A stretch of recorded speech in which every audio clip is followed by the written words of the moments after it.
नमस्कार। आज हम बात करेंगे अंतर्राष्ट्रीय संगठन की।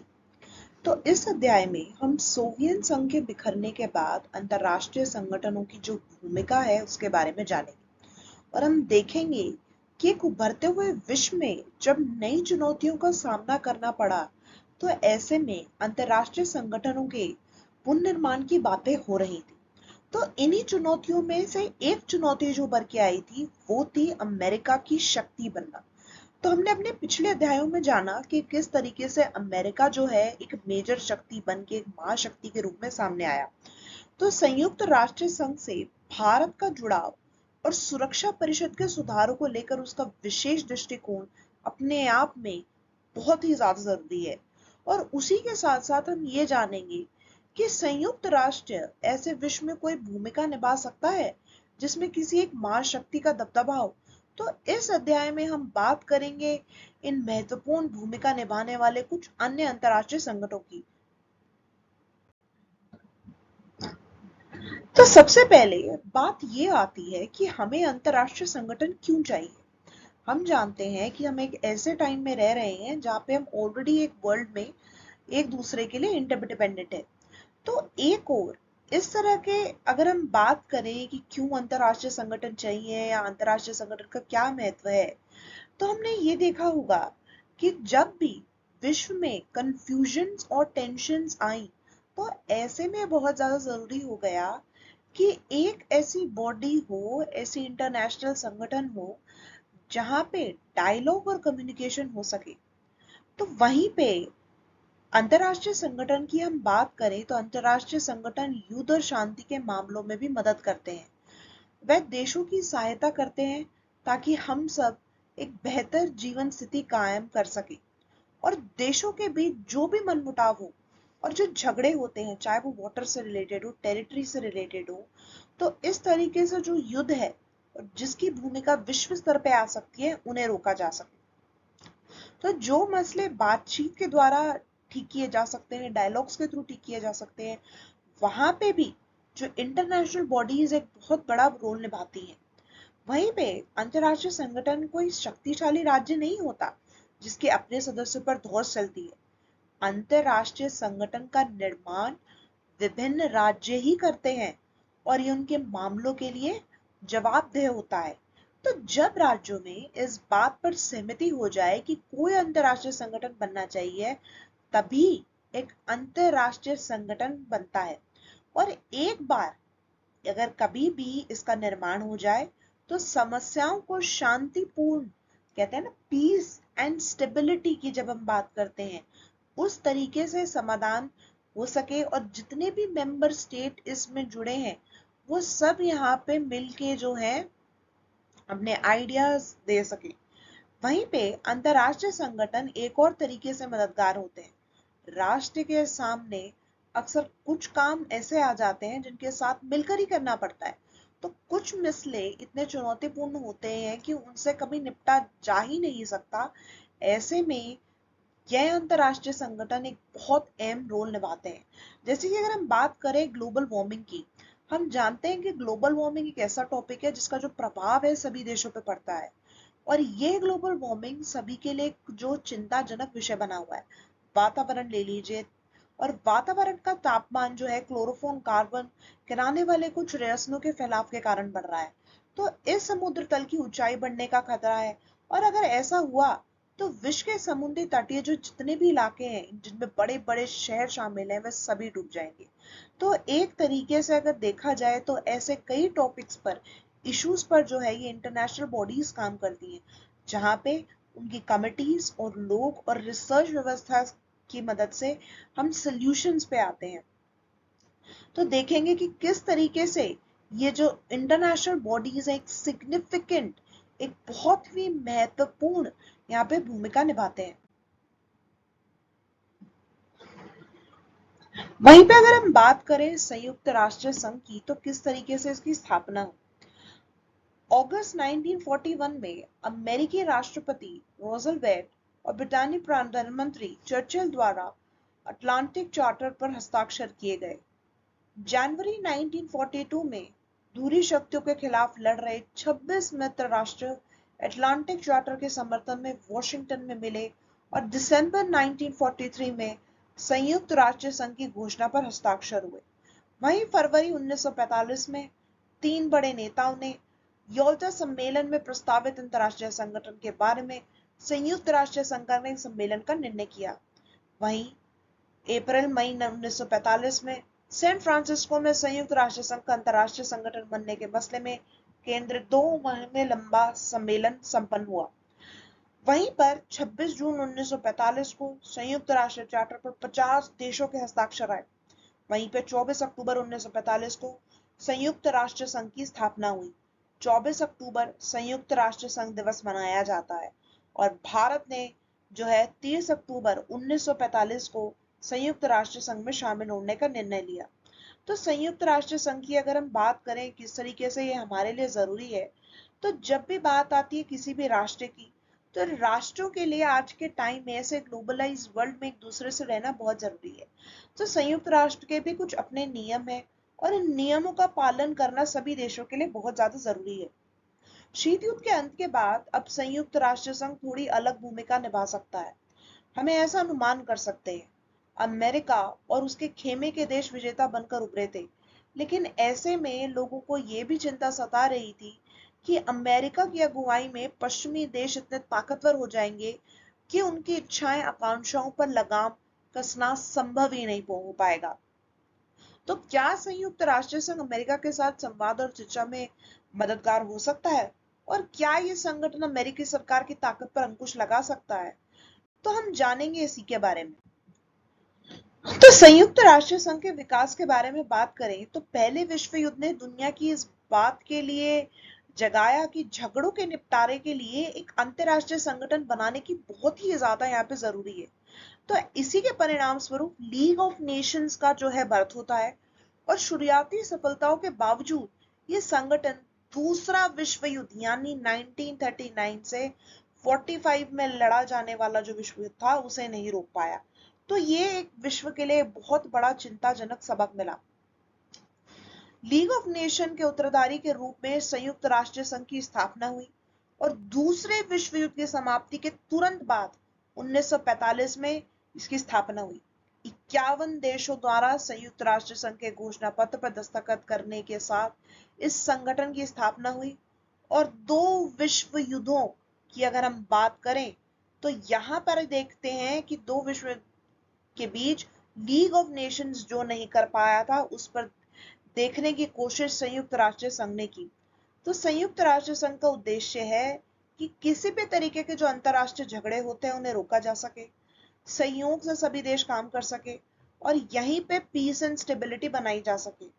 आप ये भी देखेंगे इसके अलावा क्योंकि झगड़े अक्सर सामाजिक आर्थिक विकास के अभाव में खड़े होते हैं, इसलिए संयुक्त राष्ट्र संघ की हमेशा पूरे विश्व में सामाजिक आर्थिक विकास की जो संभावना को बढ़ाने के लिए जो विभिन्न देशों को एक साथ आने की यहाँ पर प्रेरणा देता है। 2006 तक जो है संयुक्त राष्ट्र संघ के सदस्य देशों की संख्या लगभग 192 थी और इसमें लगभग सभी जितने भी स्वतंत्र देश थे इसका पार्ट थे। इसमें लगभग सभी वो देश थे और संयुक्त राष्ट्र संघ की आम सभा में हर के सदस्य को एक वोट हासिल होता है। तो इसकी सुरक्षा परिषद में 5 स्थायी सदस्य हैं जिनका नाम है अमेरिका, रूस, ब्रिटेन, फ्रांस और चीन।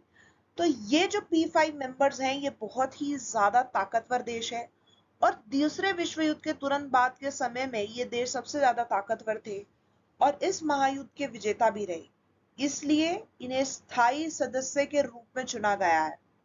जो बाकी देश हैं उनका यह भी मानना है कि इन संयुक्त देशों की जो है एक डोमिनेंस है संयुक्त राष्ट्र में और इसकी वजह से जो चैलेंजेस हैं वो यहाँ पे बने रहते हैं। संयुक्त राष्ट्र संघ का सबसे अधिक दिखने वाला सार्वजनिक चेहरा और उसको प्रधान प्रतिनिधित्व महासचिव होता है। तो वर्तमान में जो है आप देखेंगे कि किस तरीके से महासचिव कोरिया के बन की मून है, वह संयुक्त राष्ट्र संघ के 8वें महासचिव हैं और उन्हें महासचिव का पद 1 जनवरी 2007 को संभाला था। उसी के बाद इस पद पर बैठने वाले वे पहले एशियाई भी थे। संयुक्त राष्ट्र संघ की कई शाखाएं और एजेंसीज हैं। तो सदस्य देशों के बीच युद्ध और शांति और तथा वैर विरोध पर आम सभा में भी चर्चा होती है और सुरक्षा परिषद में भी।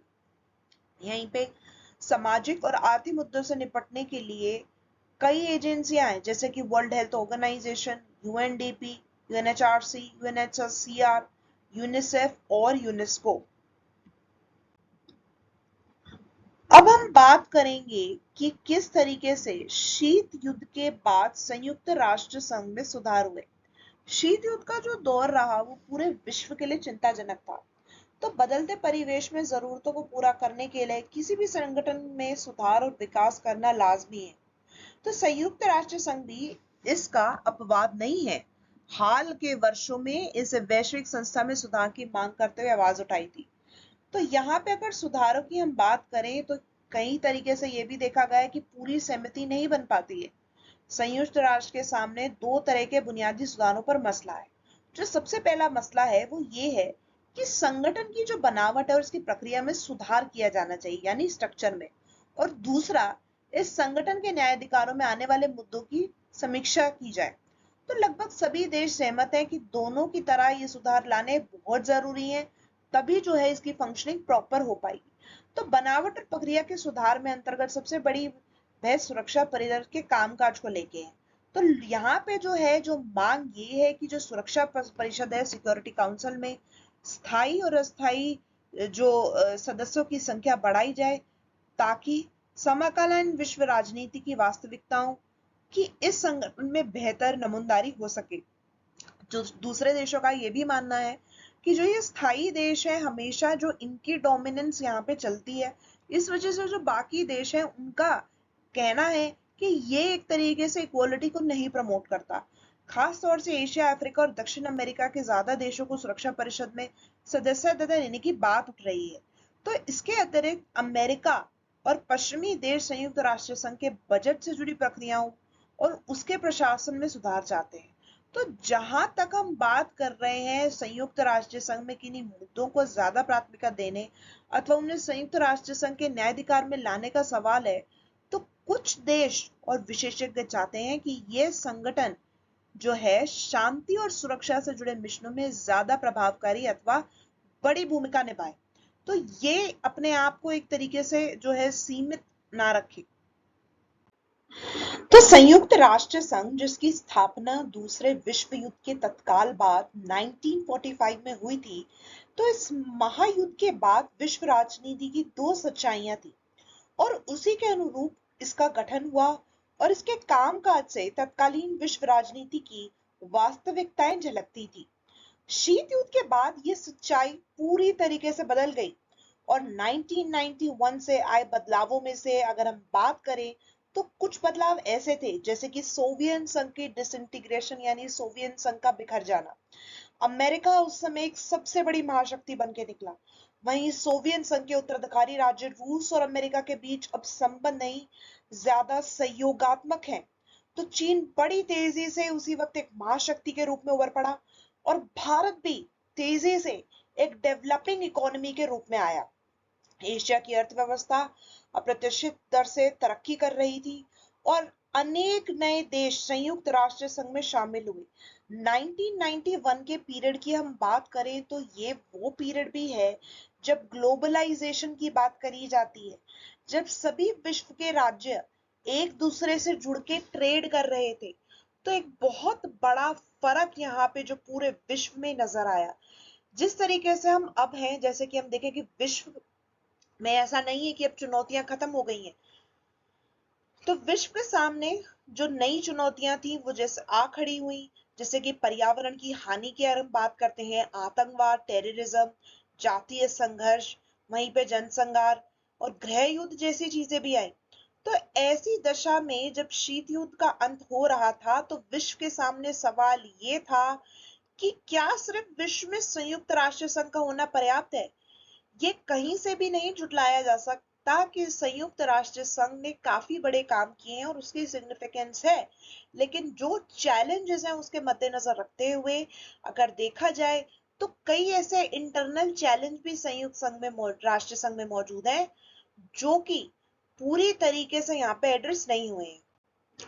वहीं पे अब हम बात करेंगे प्रक्रियाओं और ढांचे के सुधार के बारे में। तो सुधार होना चाहिए, लेकिन किस तरीके का सुधार। 1992 में संयुक्त राष्ट्र संघ की आम सभा में एक प्रस्ताव स्वीकृत हुआ। प्रस्ताव में जो है 3 मुख्य शिकायतों का जिक्र किया गया। सबसे पहले, सुरक्षा परिषद अब राजनीतिक वास्तविकताओं की नुमाइंदे नहीं करती। दूसरा, इसके फैसलों पर पश्चिमी मूल्य और हितों की छाप होती है और इन फैसलों पर चंद देशों का दबदबा होता है। यानी कि जैसे कि हमने बात करी P5 कंट्री की, तो उनकी जो डोमिनेंस रही यहाँ पर, उसके खिलाफ जो है देशों ने आवाज उठाई। वहीं पे तीसरी सबसे बड़ी चीज, सुरक्षा परिषद में बराबर का प्रतिनिधित्व नहीं है, यानी इंक्लूसिवनेस, इक्वलिटी नहीं है। तो संयुक्त राष्ट्र संघ के ढांचे में जो बदलाव की इन बड़ी मांगों के मद्देनजर एक अगर हम बात करें 1997 में जनवरी में संयुक्त राष्ट्र संघ के महासचिव कोफी आनंद ने जांच शुरू करवाई और कहा कि सुधार एक तरीके से किया जाएगा।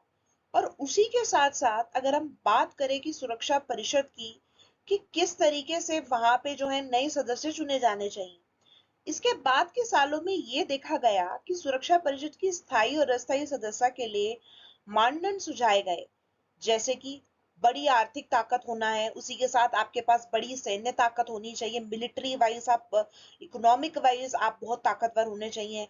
वहीं संयुक्त राष्ट्र संघ के बजट में ऐसे देशों का योगदान ज्यादा हो और आबादी के लिहाज में वह एक बड़ा देश होना चाहिए। वहीं पे ऐसा देश जो लोकतंत्र और मानव अधिकारों का सम्मान करता हो, और ये देश ऐसा हो कि अपने भूगोल, अर्थव्यवस्था और संस्कृति के लिहाज से विश्व की एकता की नुमाइंदे करता हो।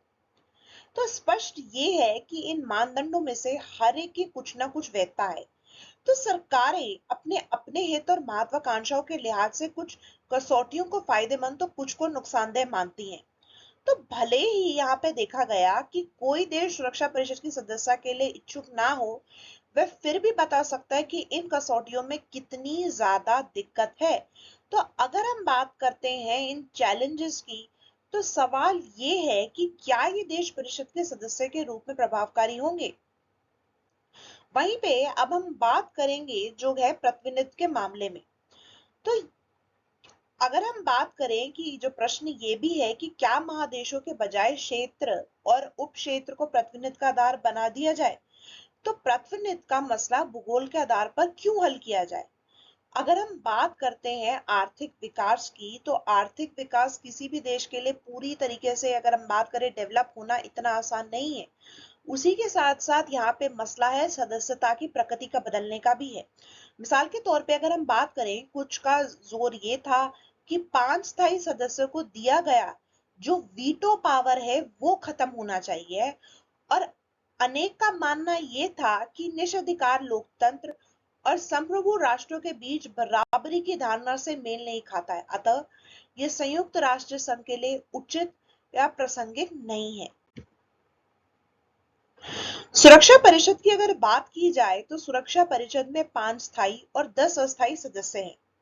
दूसरे विश्व युद्ध के बाद दुनिया में स्थिरता कायम करने के लिए संयुक्त राष्ट्र संघ के घोषणा पत्र में 5 स्थायी सदस्यों को विशेष हैसियत दी गई। तो ये जो 5 स्थायी सदस्यों के मुख्य फायदे की अगर हम बात की जाए, तो किस तरीके से एक वीटो पावर, एक वीटो का अधिकार यहाँ पे इन्हें प्राप्त होता है।